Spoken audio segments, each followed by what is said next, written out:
Okay, so welcome to FBL5030. So this is section 2. We are looking at the first topic of the first components in this unit, which is the value creations from economic perspectives. So technically what we try to do is to look at the market structures.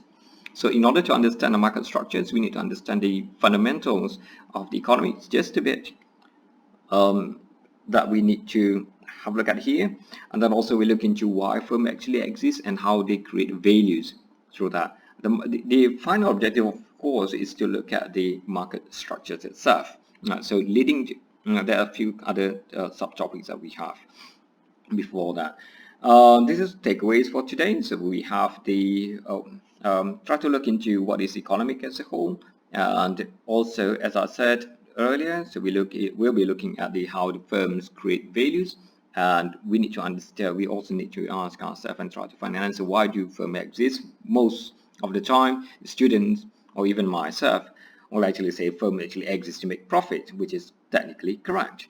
And then how to make that profit is actually look into the competitive advantage, because only when we have competitive advantage that we can create or make profit.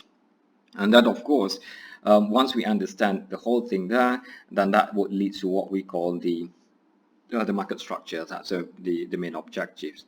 Technically, what we try to do is looking into the 4 different types of the market structure. So we're looking at the monopoly, oligopoly, monopolistic, as well as the perfect competitions. So these are 4 types of the market structure we're looking at. When I say the market structure, it is kind of the environments or situations, or let's just call it environments where a firm actually operates and compete with each other. If it's a monopoly, then there will be no competitions at all. Right, so that's how. Okay, so let's have a look at what is economics. So the economics is a science. It's a study about society to allocate scarce or limited resources to produce goods and services.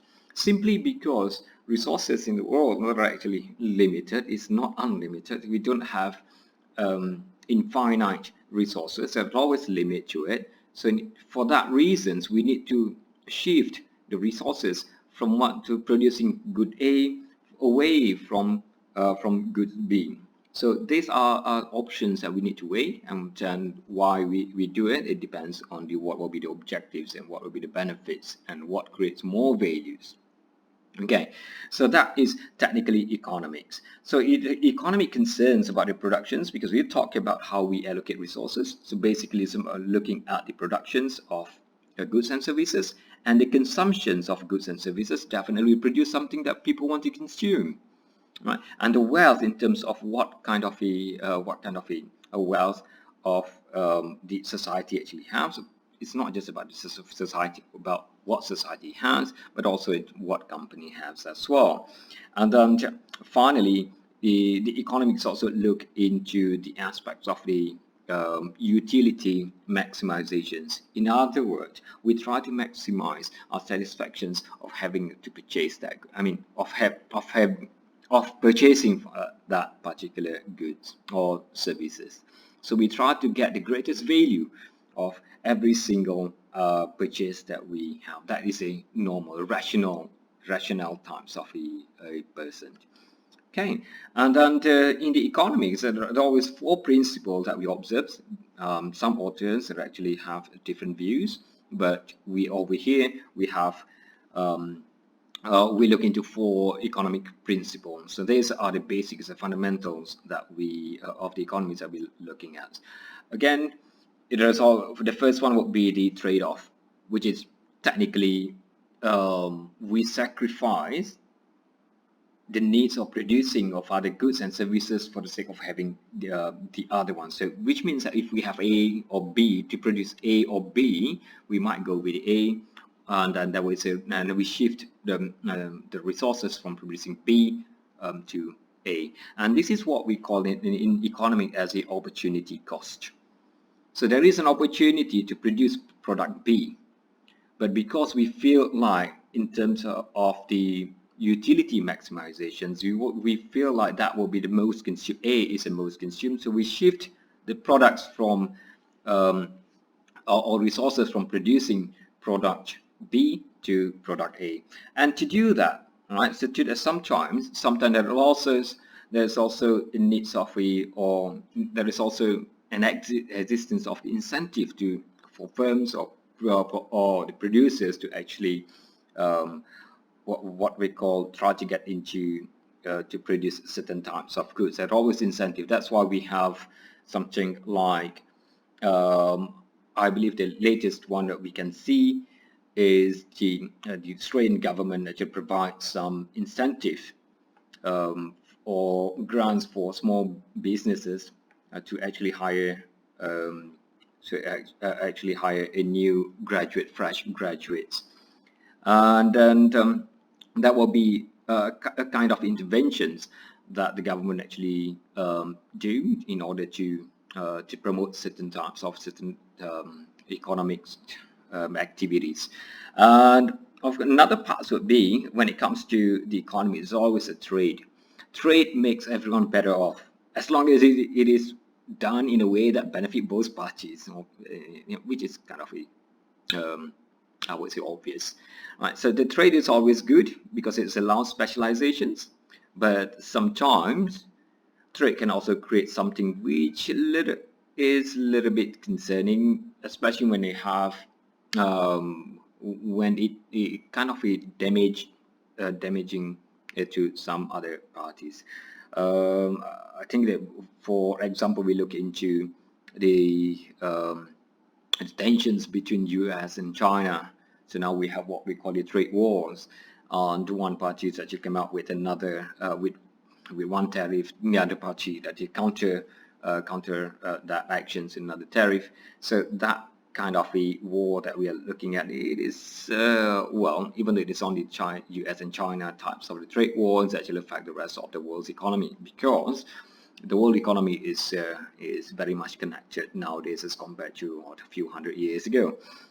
Okay, so that would be the little bit of the first three of the main economic principles, and of course there will also be what we call the market. So we will touch on the markets later on, which is technically the four types of the market structure. All right. So again, let's have a look at why firms actually create values. How do firms create values? We know how the economy works, so now we look into how do firms generate or create values in the economies. So in order to do that, there are two different perspectives or two different ways of looking into how values in economics is created. One is what we call it from the consumer perspectives. Another one, or the second one, would be from the producer perspectives. So technically, we're looking at for the consumer perspectives, we are looking at through the consumer surplus. So in other words, so we act as a consumer of a product. If we pay like $100 for a single product, we pay that simply because there is a perceived benefits that is higher or better or larger than the $100 that we pay. So from the that will be from the consumer surplus perspective or consumer perspectives. From the producer perspectives, we are looking through again, this is producer surplus, right? So it's in other words, we can actually sell the product if we are producing. We have the producer of a certain product, so we can sell a product way above the cost that we incur to produce that particular good. So it sounds very simple, and it is very much intuitive. So if you want to value that, if you want to look into the into a diagrams, this is what we actually have on this side. So this is how the values in the economy is created. So we look into the cost of inputs over here. This is normally cost, the producer's cost, things like labor, materials, and the other overheads. And then the producer actually put a selling price there. And from here to there, that is basically the producer surplus. That is a values in the economy. Right. And then, of course, that will be consumers that are willing to pay above that. I mean, the perceived benefits. Right? So the perceived benefits that the consumer actually have, the difference between the total benefits that consumer perceived compared to minus the whatever the selling price that producers actually put that in, so that becomes another what called it, the surplus of values being is created in the economy. So in all overall, from the cost over here up until there, and this okay. So what we're looking here, so sorry for that. So we are okay. The total value created over here again. This is a total benefits that the consumer looking at, and the total benefits that the consumer perceived, and that minus plus with the producer surplus over here, the difference between the selling price and the cost. That will be the total value created in the economy.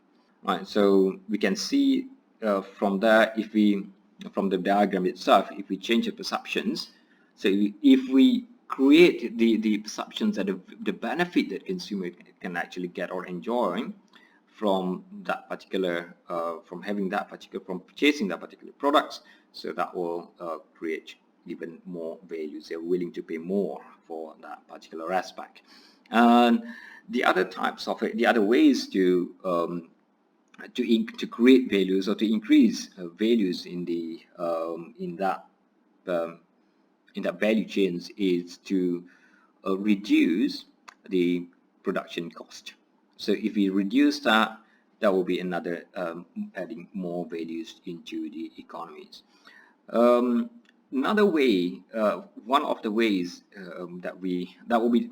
this is the two ways of creating values. The third ways of creating values is to make sure that we can also reduce what we call the transaction cost, because sometimes what happens in the economy is that the producer surplus.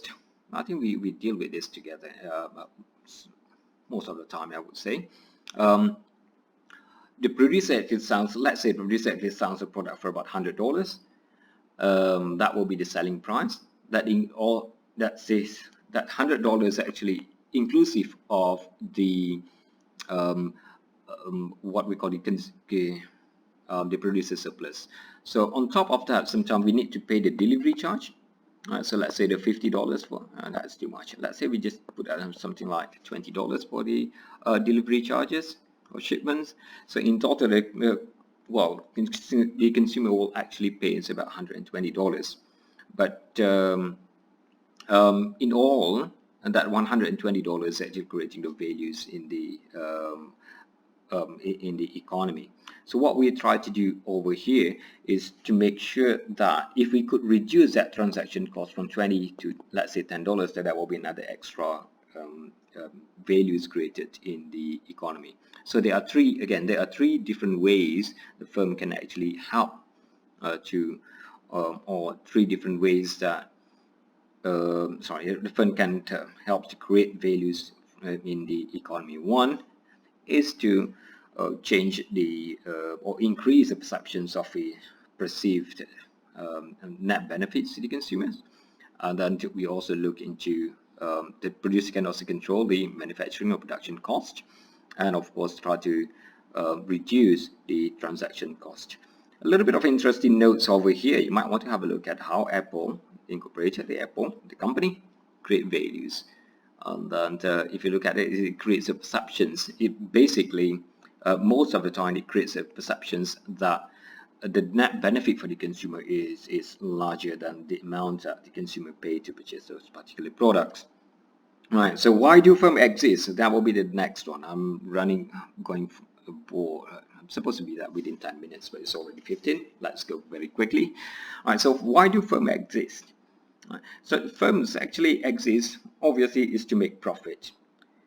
It is about to deliver products and services to the societies and make profit, create values. It sounds very, very simple. However, because of the interconnected parts of the economies that we are living in, so to create value, the firm has to have a good understanding of their customer, of their customers or the consumers, need to understand the production cost so that they can control the production cost in order to maximize the values there, and of course the markets where they are operating and the external environments. Some firms are basically better off with their competitors. The question is why. It is simply because they have a competitive advantage. Might be that they understand the consumer more. It could be that they have access to a cheaper but the same level of qualities of products or input, or sometimes because they understand the markets really well.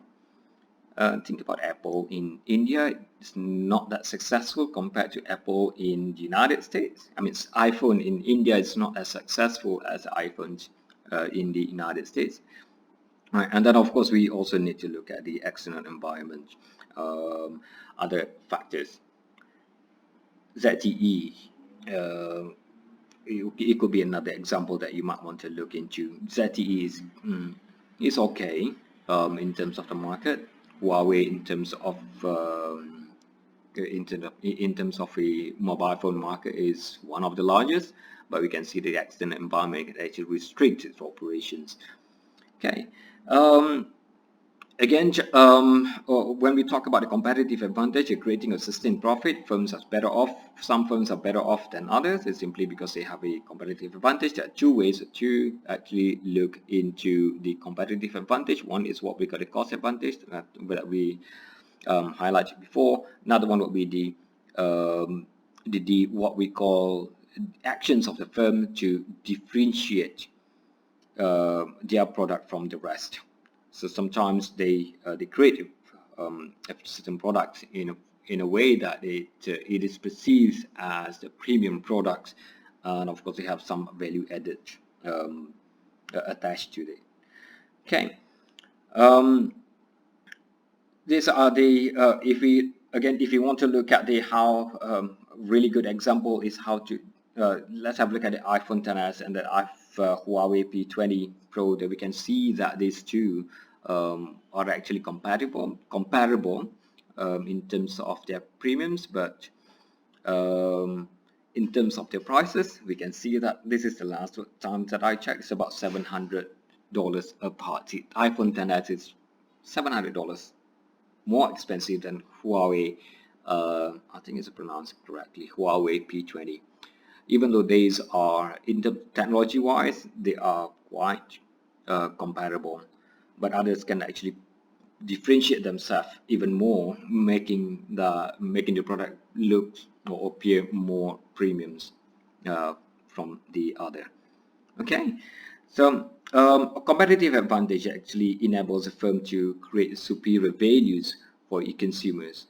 And of course, in return, they create more profit, and sometimes it's a sustained profit over several years or even decades.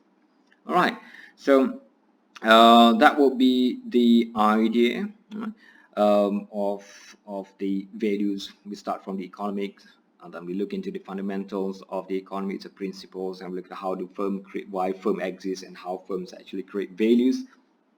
This brings us closer to the objective for today, which is looking into the market structure. So the market structure that we're looking at today is technically defined by the numbers of buyers and sellers.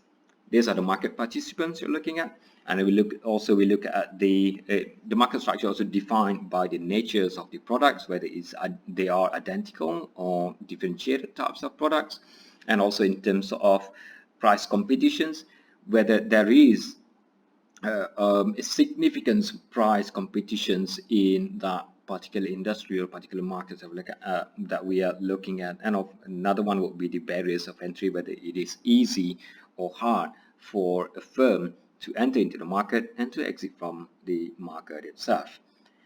Okay, so this is a little bit of a summaries. Right? So that sum up what we have today.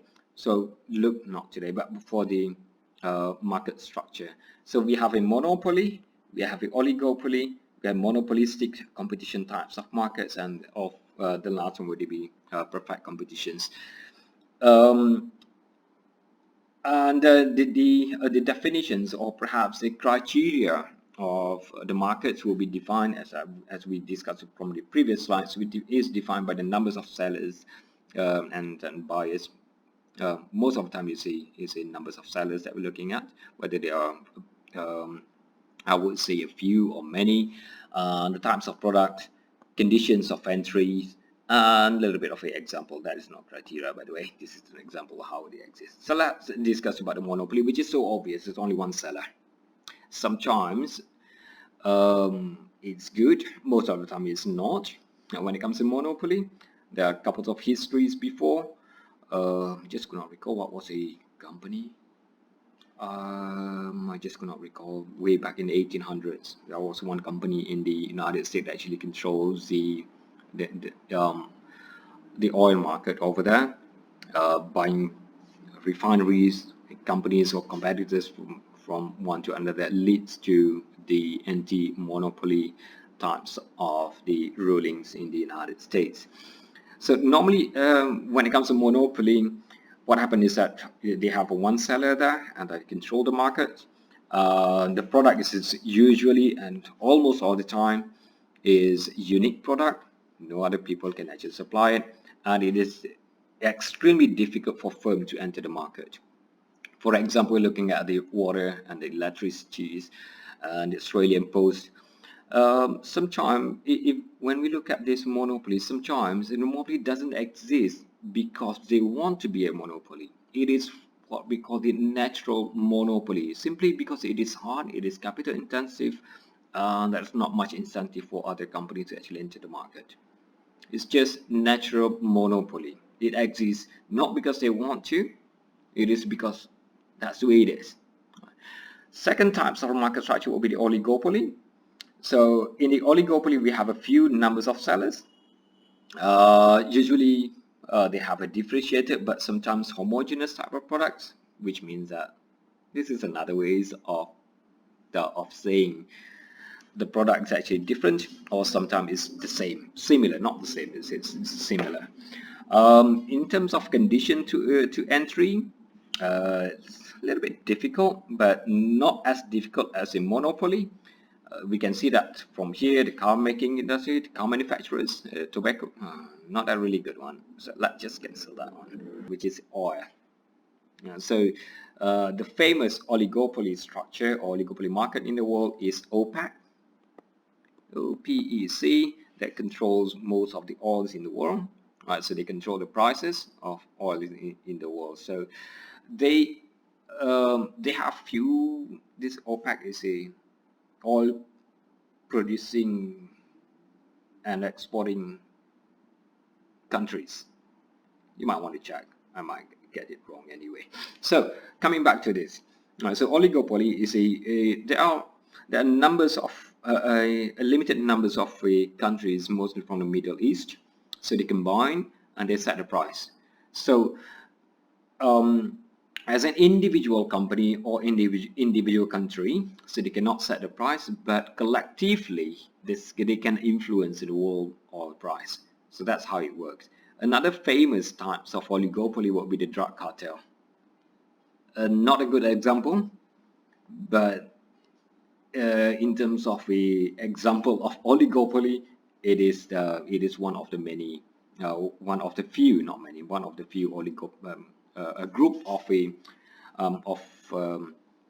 individual or institutions, or in terms of OPEC, there are actually countries get together and setting and influence the prices of the products itself. Another would be the third types of the market structure with the monopolistic competitions, which in terms of numbers of sellers, there are many, there are large numbers of sellers there. The product usually differentiated, and in terms of the entry, barriers to entry is relatively easy, and we can see an example here, things like the boutiques, restaurants, motels.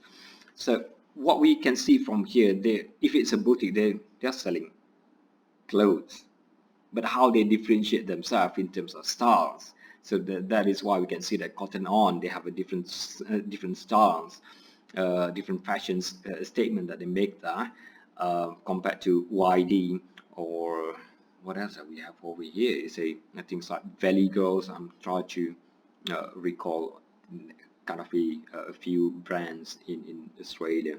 So the same goes when it comes to restaurants, right? So restaurants also, they're selling food, they're serving food, but they differentiate their product in certain manners that they have loyal customers, making it so unique.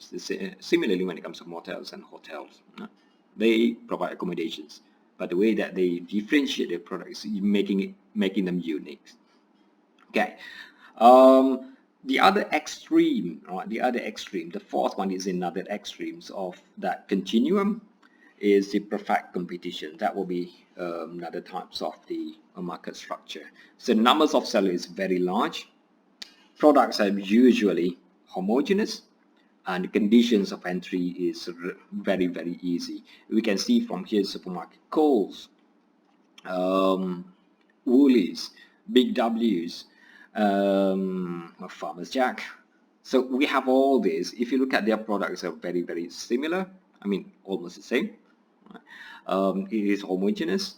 Condition to entry, definitely it seems like hard because these are large organizations. But if we're looking from the company's point of view, entry of the conditions of entry is almost none. So almost everyone can sell groceries, almost. Right. Products are basically the same. So how that creates a little bit of concern in terms of how can we differentiate from one product to another, from product of one company to another. If they're selling veggies, the same exact veggies, packaging might be different a little bit to differentiate these are products and to differentiate their product from other competitors. Alright, so that will be it. So that will be the objective that we want to have today. So again, we look into what is economic, a little bit of principle of economics that we have. Then we also look at the aspects of the firms, right? So why firm exists, how values is created in the economy, how firm actually helps to create that values. Of course, that leads to the questions why some firms actually make more profit from others. Some firms actually make losses. Some firms are actually more successful than others. That leads bring us to the final bits of it, where we have this slide, the slide number 30, that we look at the market structure. So there are 4 types of market structure to look at here. One is a monopoly. Second will be the oligopoly, monopolistic competitions, and perfect competitions. And there are 3 different ways of differentiating this 4 different market structure. Okay, so that will be it. So hopefully we all good. That if you are running a business, you might want to understand really well in terms of where you are operating, which types of market that your business is operating. So, okay, so I guess that will be it, and then we'll see again next week. Thank you.